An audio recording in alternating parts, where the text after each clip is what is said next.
Muy buenas noches, estimados estudiantes. Nos encontramos en la octava y última sesión sincrónica de nuestra guía de aprendizaje denominada Introducción al Derecho Penal. Como ya se los vine avisorando, el día de hoy vamos a dar finalización a nuestra guía de aprendizaje y vamos a finiquitar uno de los temas muy importantes con respecto a la norma penal, ¿sí? O una de las de los ideales o las metas o la misión que se propone el derecho penal en cuanto a la protección de la sociedad, la protección pues, de las personas que hacemos parte de ese colectivo y que sin lugar a dudas se trata de inicialmente a partir de la conceptualización de las conductas reprochables que se hacen a partir de la creación de lo que conocemos como los tipos penales. ¿Por qué digo a partir de la creación? Porque es que, como todo en lo jurídico, toda esa normatividad puede empezar a tener una variación, puede modificarse a partir de las diferentes circunstancias y parámetros en donde la norma empieza a variar, ya sea a partir de la derogación de la norma o en su declaratoria de inexequibilidad. Y en ese sentido, muchachos, pues el derecho penal, si ustedes se pueden dar cuenta, es también muy variante. Nada más vemos algunos ejemplos muy trascendentales como ocurrió con la cadena perpetua, en donde en un momento dado de nuestra historia reciente tuvimos llegó a ser decretada la cadena perpetua y posteriormente a partir de un juicio de inexequibilidad, la Corte Constitucional pues dejó sin efectos jurídicos esa norma que dejaba en vigencia lo que conocemos como la cadena perpetua. Y no vayamos muy lejos, muchachos. Nos podemos dar cuenta lo que sucedió hace unos días con la norma jurídica que fue objeto de demanda de inconstitucionalidad y fue modificado, en este caso, dejado sin efectos el artículo que tenía como eventual delito, lo que conocemos como el aborto, ¿sí? Entonces, todas esas conductas, muchachos, que el Estado, a partir de sus instituciones, empieza a conceptualizar, empieza a darle un sentido normativo, pues tiene, como lo dijimos anteriormente, a partir de la estructura de la norma, no solamente esa conceptualización, sino que también está compuesta por una consecuencia jurídica, ¿sí? Por eso se le llama a la conducta o al delito también como conducta punible. Es aquel suceso o hecho que ocurre que será objeto de una sanción o será punible, ¿sí? Y en ese caso, muchachos, pues hoy haremos referencia a esa a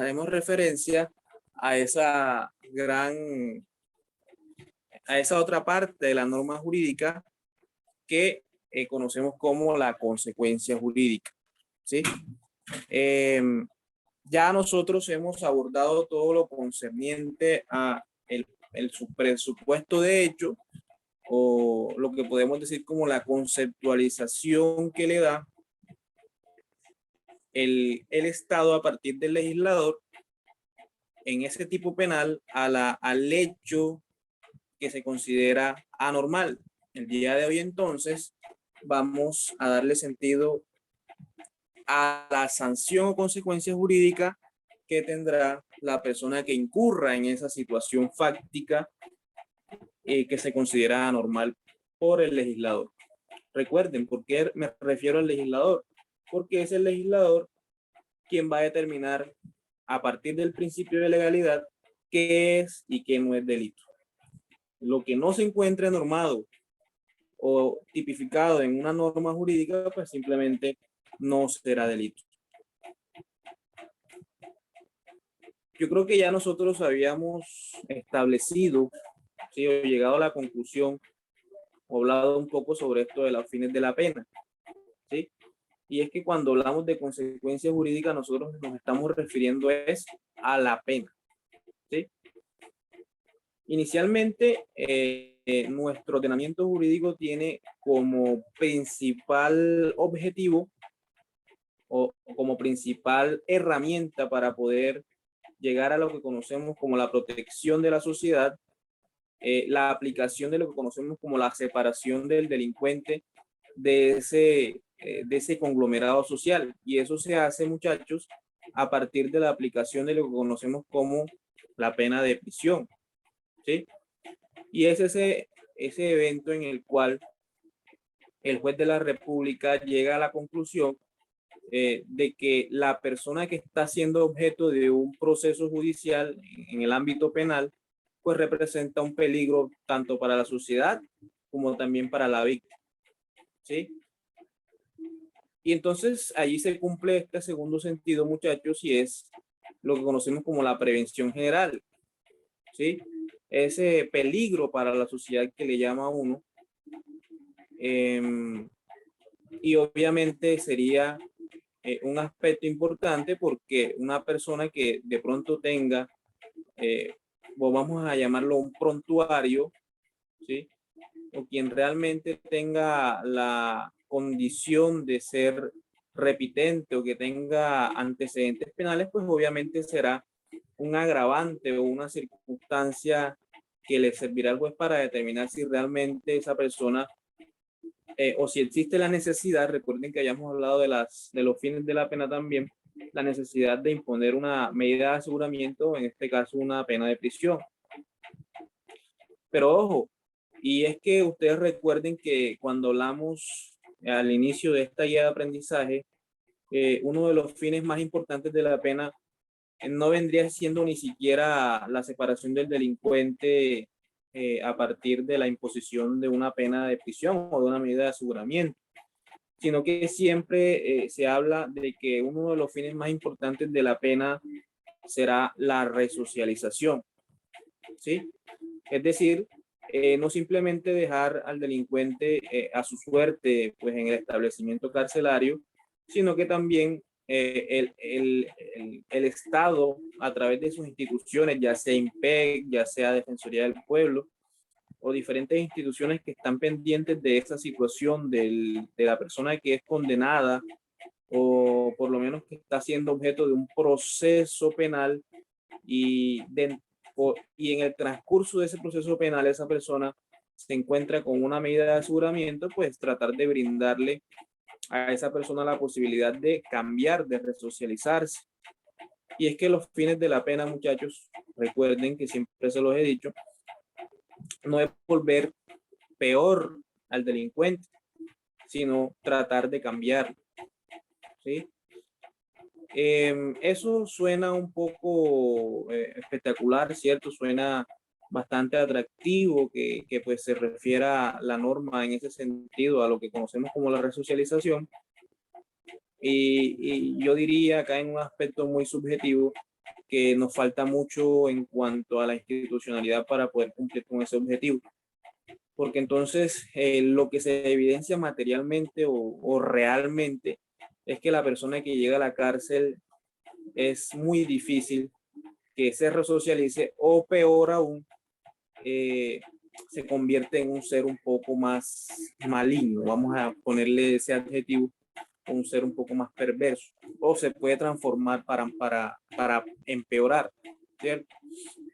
Entonces las instituciones deben mejorar un poco más en ese aspecto de resocialización, aunque si la persona es realmente fuerte y si la persona realmente aprovecha algunos aspectos buenos de esa situación carcelaria que realmente es resocializadora en cuanto al estudio, por ejemplo, pues se puede dar, por ejemplo, muchachos, la posibilidad de que una persona que esté en la cárcel pueda salir como profesional, porque allá realmente sí las instituciones públicas pues le prestan una ayuda académica a las personas que se encuentran privadas de la libertad. Pero muy poco eso sucede, muchachos. Realmente es muy complejo esa situación. La persona que está allá lo que busca es salir. Preguntas hasta aquí, muchachos. Yo creo que ya nosotros habíamos hablado un poco sobre esto, ¿cierto? Las características de la pena, habíamos dicho o habíamos establecido las características fundamentales de la pena judicial. ¿Por qué judicial? Porque simplemente el único que puede imponer una sanción jurídica o una consecuencia jurídica es un juez de la República. Ninguna otra persona puede imponer una sanción jurídico-penal, sino un juez penal, ¿sí? Debe ser proporcional, debe ser la imposición de una pena en igualdad de condiciones, no porque eres de raza diferente o porque eres de religión diferente, pues la aplicación de la norma será en diferente forma para ti. Debe ser humana y esto es muy importante. La humanidad de la pena también tiene mucho que ver con lo que conocemos como la dignidad humana. Y es ahí entonces donde llegan muchas circunstancias que actualmente son muy criticadas porque se le da importancia al ser humano y por ende, pues algunas cosas quedaron, o podríamos decir que quedaron en el tintero, como lo puede ser, por ejemplo, lo que escuchamos sobre la cadena perpetua, ¿sí? Determinada, el juez de la República debe decir claramente a qué, clara y específicamente cuál será la sanción, cuáles serán los años, cuál será la multa que se le impondrá al sujeto activo de la conducta punible.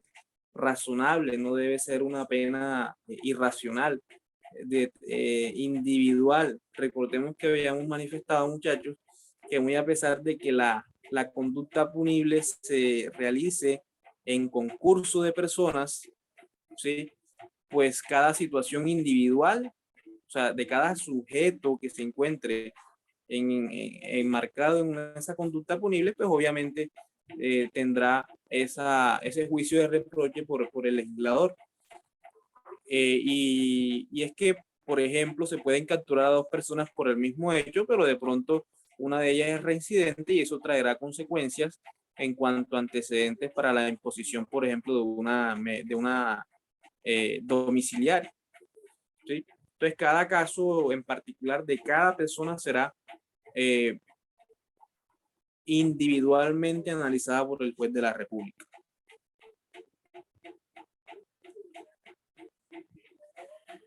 Bien, entonces tenemos, muchachos, que la pena es aquella consecuencia o sanción a la violación del supuesto derecho correspondiente a la sanción en el tipo penal, ¿sí? Entonces la pena no me la estoy inventando yo, la pena trae un fundamento jurídico que lo encontramos en la ley 599 del 2000, el Código Penal, en la norma sustantiva penal, y allí pues vamos a encontrar en qué consiste cada una de esas penas. Vamos a hacer lectura, vamos a ver penas principales, artículo 35. ¿Quién me acompaña con la lectura, muchachos? Rosángela, por favor. Busquemos el Código Penal. Deme un momento. Listo.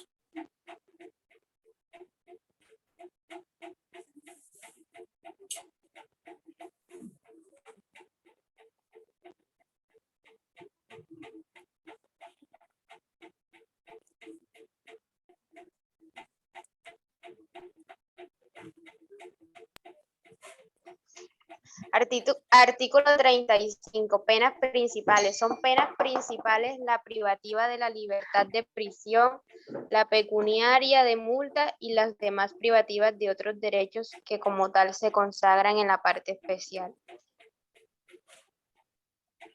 Muy bien. Entonces encontramos que esas consecuencias jurídicas, esas sanciones que trae el Código Penal, tienen una clasificación. Encontramos las penas principales, que son las que trae consigo el artículo 35 de la ley 599 del 2000, el Código Penal, y establece que serán la prisión, ¿sí? Y es que ustedes tienen que empezar a diferenciar lo que es la prisión de la medida de aseguramiento. ¿Qué se les ocurre a ustedes, muchachos, en cuanto a esa situación, en cuanto a la diferencia entre medida de aseguramiento y prisión?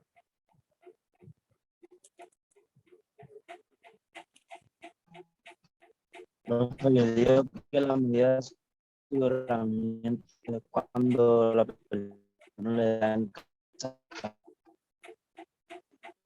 ¿Cómo? No te escucho, Joan. Profe, Sí. yo digo que la medida de aseguramiento es cuando a una persona le dan falta de prueba, le dan domiciliaria, ¿no? No. A ver, la diferencia es la siguiente, muchachos. Ustedes tienen que diferenciar en cuanto a la prisión y la medida de aseguramiento, en que depende en qué fase del proceso se encuentra la persona privada de la libertad, ¿sí? Y es que la privación de la libertad no solamente es en la cárcel, la privación de la libertad también puede ser en la casa, y todo eso que se refiere José, es una privación de la libertad, ¿sí? Es una prisión también, porque es que usted, si usted está en la casa privado de la libertad, también es prisión, pero es una prisión domiciliaria. Pero a lo que se refiere la diferencia entre prisión y medida de aseguramiento es que solamente se tendrá como prisión en el evento en el cual ya se haya dictado una sentencia condenatoria en contra del sujeto activo o del procesado. Siempre y cuando eso no suceda, pues será conocido como medida de aseguramiento o también conocido como detención preventiva, ya sea en la casa, también llamada domiciliaria, o en centro carcelario. ¿Sí? Entonces, miren esa pena principal que es la prisión, ¿sí? Y tiene o está sujeta a unas reglas, ¿sí? Aquí en Colombia la duración máxima de una pena de prisión es de 50 años, ¿sí? Su cumplimiento, así como los beneficios penitenciarios que supongan la reducción de la condena, se ajustarán a lo dispuesto en las leyes, ¿sí? La detención preventiva no se reputa como pena, ¿sí?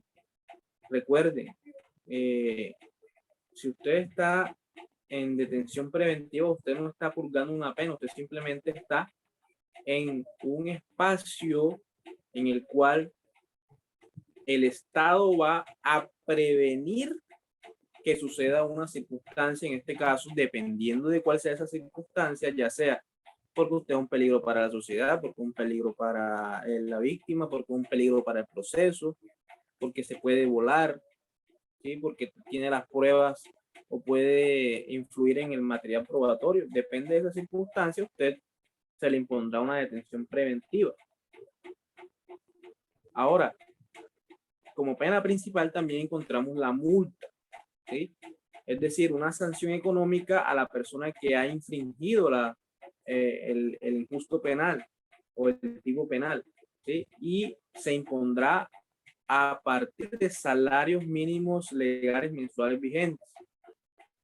¿Sí? Es decir, dependiendo de lo que esté el mínimo ese año, la imposición de la condena, pues usted tendrá que pagar ese monto económico, ¿sí? la inhabilidad o la inhabilitación para el ejercicio de derechos y funciones públicas. Si usted es condenado, si usted se le emite una sentencia condenatoria, usted no podrá ser funcionario público ni contratar con el Estado en ninguna de sus fases, ya sea por carrera o ya sea por contrato como trabajador oficial o por OPS. Usted no podrá en ningún momento contratar o ser funcionario o ejercer funciones públicas por el tiempo obviamente que dure esa condena. Ahora, esas penas principales también tienen unas penas sustitutivas. A cada pena principal habrá proporcionalmente una pena sustitutiva. Y entonces encontramos, por ejemplo, la prisión domiciliaria. La prisión domiciliaria es sustitutiva de la prisión en centro carcelario. ¿Sí? Y en ese caso se sustituirá, es decir, se cambiará la privación de la libertad en la cárcel o en centro carcelario por la residencia o la morada del condenado. ¿Sí?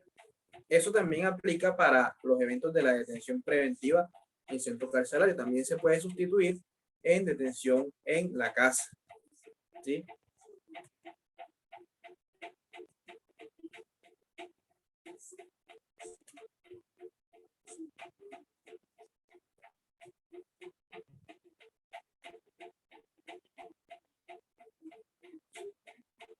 Muy bien, muchachos. ¿Alguna pregunta hasta aquí? Todo claro, muchachos.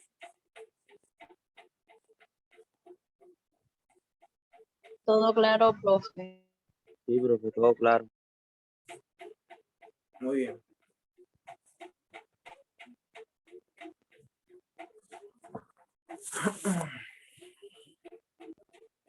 Bueno.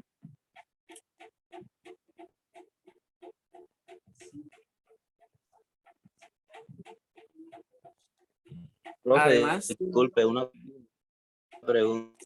dime.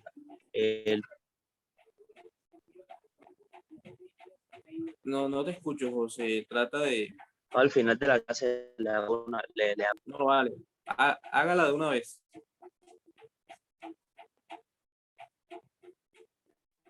Vamos, de una vez, José. no era sobre el taller, sobre Sí, dale, no hay ningún problema. Dime.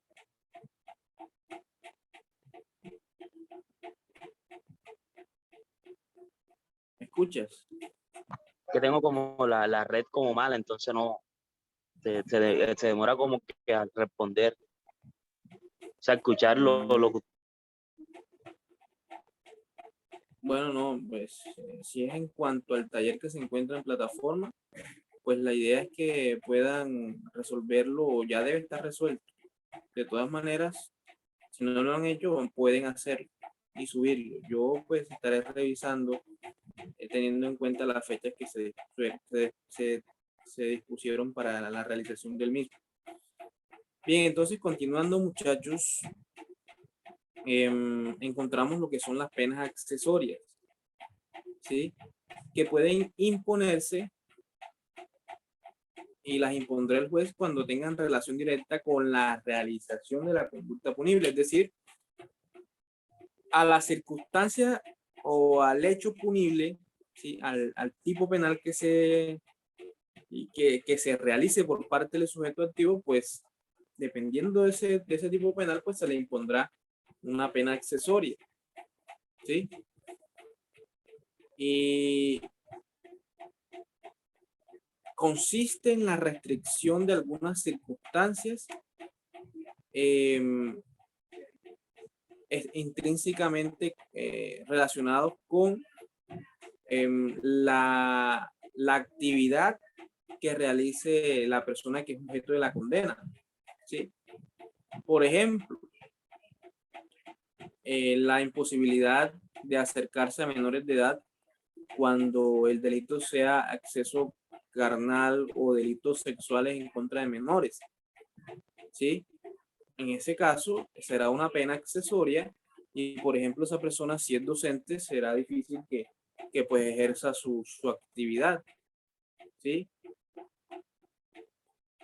Entonces esas son las penas accesorias, muchachos.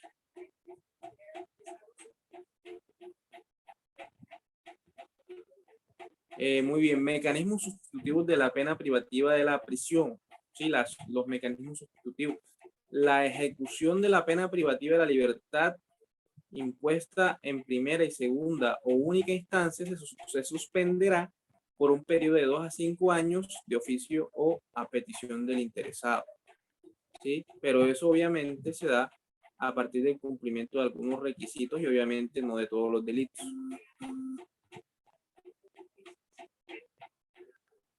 Cuando el delito no supere los 4 años, se puede dar la suspensión, ¿sí?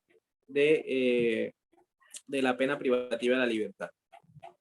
Porque no se hace necesario, según el Código Penal, no hay necesidad de imponer una medida de aseguramiento o una prisión privativa de la libertad. Una medida de aseguramiento privativa de la libertad. Muy bien. La libertad condicional, muchachos. La libertad condicional, muchachos, es simplemente la posibilidad de conceder la libertad bajo el cumplimiento de algunos requisitos y que deben ser valorados por el juez de la República y obviamente a partir de el cumplimiento de algunas circunstancias, como por ejemplo el cumplimiento de las 3/5 partes de la condena. ¿Sí?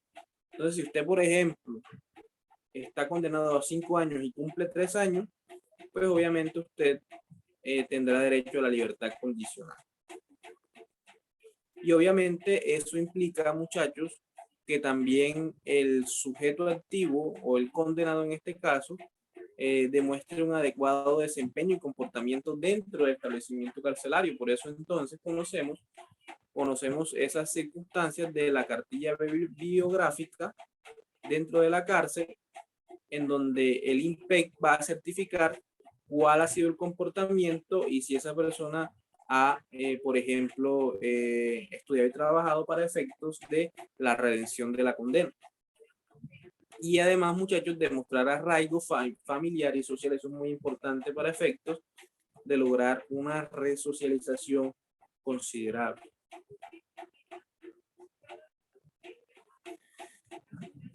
Bien, muchachos, eso de la pena, ¿sí? Y de la medida de aseguramiento tiene que ver con personas que realmente se les pueda imponer una medida o que son consideradas imputables o que pueden ser punibles. Pero en cuanto a personas que, como ya lo dijimos, no se les puede hacer un juicio de reproche o un juicio de punibilidad, pues obviamente las circunstancias a imponer ya no serán una pena o una medida de aseguramiento, sino lo que conocemos como una medida de seguridad. Y en este caso podría ser la internación en establecimiento psiquiátrico o clínica adecuada o la internación en casa de estudio o trabajo, o también lo que conocemos como la libertad vigilada. Entonces, las personas que son consideradas inimputables, muchachos, pues no se les va a imponer penas o medidas de seguridad o medidas de aseguramiento como la prisión, la multa, etcétera, etcétera, que lo acabamos de ver acá, ya sea en su condición de principal o sustitutiva, sino que se impondrá una medida de seguridad como las que vemos en esta diapositiva, muchachos. Entonces, muchachos, dependiendo de las circunstancias psiquiátricas, ¿sí? y psicológicas, y a la valoración que haga medicina legal de la condición mental del sujeto activo, pues obviamente se establecerá cuál será la sanción a imponer, ya sea una pena o una medida de seguridad. Muchachos, ¿alguna pregunta hasta aquí? ¿O todo claro?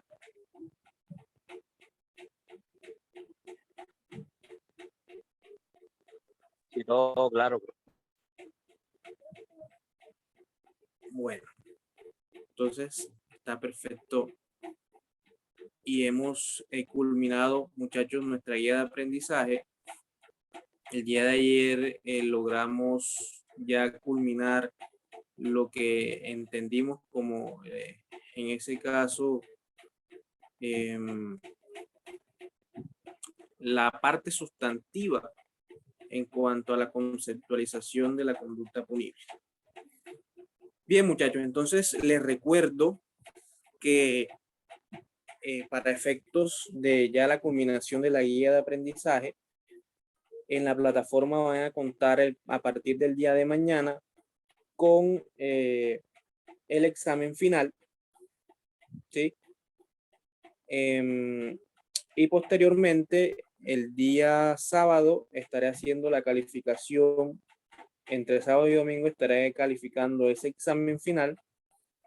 Y recuerden, hacer el pago con tiempo, ¿sí? No se retrasen en eso, muchachos, porque he estado pendiente de algunos diferidos y entonces se genera un contratiempo en cuanto a eso, muchachos. Entonces yo los invito a que paguen con el fin de que puedan tener su nota en plataforma desde este periodo. Entonces, muchachos, gracias por la atención prestada. Esperen con atención el día de mañana el examen en su plataforma. Y en pocos minutos estaré subiendo esta clase a la plataforma. Que tengan una feliz noche, muchachos. Sí,